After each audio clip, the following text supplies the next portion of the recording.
तोहरा जैसन भाई कहाँ,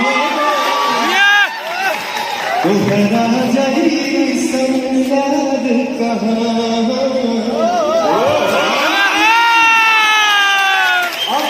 और अभी तो रुको, क्लाइमैक्स अभी बाकी है।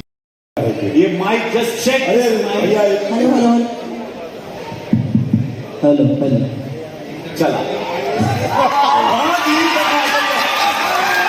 अच्छा ये बोलने के लिए यही नहीं, अभी और सुनिए। जब से मैं खेसारी को जानता हूँ और जब तक मेरे शरीर में सांस रहेगा तब तक जानूंगा कि मेरा छोटा भाई है। और एक ये बड़ी अच्छी बात कही आप। तो क्या नाचो मैं? Love you. आज तुम लोगों ने बहुत सुंदर